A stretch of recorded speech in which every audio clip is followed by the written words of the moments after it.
So இன்னைக்கு இந்த வீடியோல அமரன் படத்துக்கு நான் அப்டேட் தான் பார்க்க போறோம். அமரன் இந்த ஒரு படம் ரிலீஸ் ஆகி 4 வாரங்கள் கிட்ட ஆக போகுது. இப்போ வரைக்குமே தியேட்டர் ரொம்ப சூப்பரா ரன்னிட்டு இருக்குங்க. இப்போ வரைக்குமே இந்த ஒரு படம் 300 கோடிக்கு மேல கலெக்ஷன் பண்ணிருக்கு.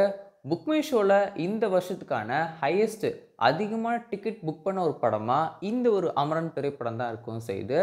இந்த வருஷத்துக்கான ஒரு மிகப்பெரிய பிளாக் பஸ்டர் வெற்றியான படமா இந்த ஒரு அமரன் படம் இருக்கு அப்படின்னு சொல்லலாம். சரி, ஓகே. அமரன் படம் எல்லா இடங்கள்லையுமே ஒரு மிகப்பெரிய கலெக்ஷன் பண்ண இருக்கு. எஸ்கோடி கரியர்லேயே one of the best collection பண்ண ஒரு படமா இந்த ஒரு அமரன் திரைப்படம் இருக்கும் செய்து. தெலுங்குல இந்த ஒரு படம் 40 கோடிக்கு மேல கலெக்ஷன் பண்ணிருக்கு. சரி, ஓகே. இதெல்லாம் இருக்கும்போது எஸ்கேடி அடுத்த படங்கள் இதே கலெக்ஷன் வருமா அப்படின்னு சொல்லி கேட்டிங்கன்னா அங்கே தான் அந்த கேள்விக்குறி. இந்த ஒரு படத்தை பொறுத்த வரைக்கும் இந்த ஒரு படம் எஸ்கே அப்படிங்கிற ஒருத்தரை தாண்டி கதையாக ஆடியன்ஸ்க்கு ரொம்ப கனெக்ட் பண்ணிச்சு அப்படிங்கிற ஒரு ஃபேக்டர் இருக்கு. இன்னொரு பக்கம் நம்ம விஜய் அண்ட் எஸ்கே இவங்க 2 பேரையும் கம்பேர் பண்ணி பேசுகிறோம் இல்லையா, அடுத்த விஜய் இவர் தான் அப்படின்னு சொல்லி பேசுகிறோம் இல்லையா, இங்கே தான் ஒரு சின்ன டிஃப்ரென்ஸை நம்ம புரிஞ்சுக்கணும். விஜய் நம்ம ஏன் இவ்வளோ பெரிய விஷயமா பேசுகிறோன்னா, அவரை பொறுத்த வரைக்கும் அவருடைய படங்கள் நெகட்டிவான ரிவ்யூஸ் வந்தாலும் கூட அந்த ஒரு படம் ஒரு மிகப்பெரிய ஓப்பனிங் பண்ணுற படமாக இருந்திருக்கும், ஒரு மிகப்பெரிய கலெக்ஷன் பண்ண படமாக இருந்திருக்கும். இப்போ நம்ம எக்ஸாம்பிளுக்கு சொல்லணும்னா the greatest of all time படத்தை எடுத்துக்கோங்களேன். அந்த ஒரு படத்துக்கு ஆரம்பத்துலேருந்தே நெகட்டிவான ஒரு ஒப்பீனியன் தான் இருந்துச்சு. ஃபர்ஸ்ட் லுக் போஸ்டர்லேருந்து ஃபர்ஸ்ட் சிங்கிள்லேருந்து எல்லாத்துக்குமே. பட் அதையும் தாண்டி டே 1ல் 100 கோடிக்கு மேலே கலெக்ஷன் பண்ணிச்சு.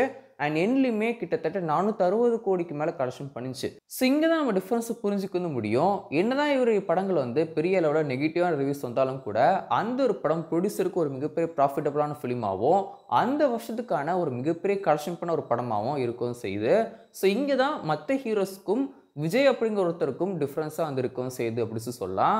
ஸோ அடுத்த வரக்கூடிய யங் டேலண்ட்ஸும் சரி, இல்லை இப்போ இருக்கிற நம்ம ரஜினி சார்லேருந்து எல்லாருமே சரி, இவங்க எல்லாரோட படங்களுக்கும் பாசிட்டிவ் ரிவ்யூ வந்தால் தான் அந்த படம் பெரிய கலெக்ஷன் ஆகுது. இல்லைன்னா அவங்க எல்லாருக்குமே கம்மியான கலெக்ஷன் தான்.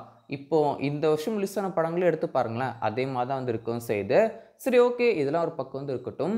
அமரன் படத்தோட ஓடி ரிலீஸ் பொறுத்த வரைக்கும் ஃபர்ஸ்ட் டீம் என்ன சொல்லிட்டு இருந்தாங்க, அது அப்டேட்டாக என்ன வந்துருந்துச்சுன்னா, இந்த படம் ஓடி ரிலீஸ் கொஞ்சம் டிலே வரலாம். ஏன்னா ப்ரொடியூசர் கவுன்சில் சொல்லியிருந்தாங்கன்னு நினைக்கிறேன். படம் தியேட்டர் ரொம்ப சூப்பராக ரன் ஆகிட்டு இருக்கு.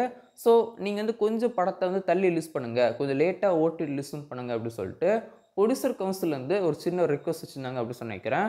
பட் இப்போ என்ன நான் கேள்விப்பட்டேன்னா அதெல்லாம் கிடையாது. படம் பிளான் பண்ண மாதிரி யூஸ்வல் 4 வாரங்கள் கழிச்சு ஓடி ரிலீஸும் பண்ணுவாங்க இல்லையா, அதே மாதிரி தான் அமரன் படத்தையுமே இன்னும் கரெக்டாக இந்த 4 வாரங்கள் முடிந்து போகும்போது ஓடி ரிலீஸ் பண்ணுவாங்க அப்படின்னு சொல்லிட்டு அப்டேட் கிடைக்கும் இருக்கு.